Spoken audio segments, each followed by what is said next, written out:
կուսակցության ղեկավարն է Հայկ Մամիջանյանը, պարոն Մամիջանյան, վաղուց եք կանգնած եւ արդյոք ԿՀ-ի վերջին ամփոփմանը սպասում եք հենց այս ձևով։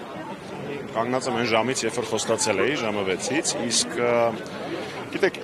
ինչին էի սպասում, ես զրոյական ակնկալիքներ ճիշտ ասած ունեմ իբր անկախ ինստիտուտներից, որովհետև կենտրոնական ընտրական հանձնաժողովը ղեկավարում է մի մարդ, ով եղել է ԿՊ խմբակցության անդամ, ինքը իր համար քվեարկել է ու դարձել է ղեկավար։ Իրանից ես ինչ ակնկալիք պետք է ունենամ։ Ավելին ասեմ, այն ինչ որ հիմա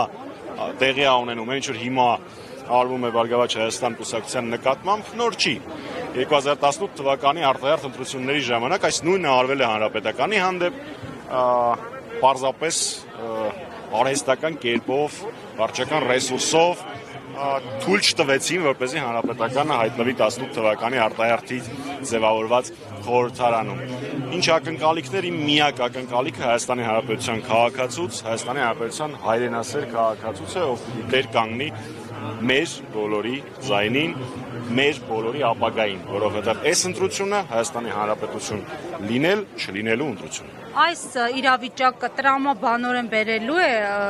գործող ընդդիմադիր ուժերին ձեր առաջարկին, այն է իմպիչմենթի օրակարգին, նաև փողոցի գեներացիային։ Գիտեք, ես իհարկե մի 10 րոպե հիմա կարող էի խոսել, բավոր ասում էինք ոչի մեջ, բայց դրանից հիմա զրոյական օգուտ կա։ Առջևում պայքար է, պայքար բարդ, ծանր, բայց պատվաբեր։ Ու այդ պայքարում Հանրապետականը լինելու է ամենապատասխանատու, ամենավտանգավոր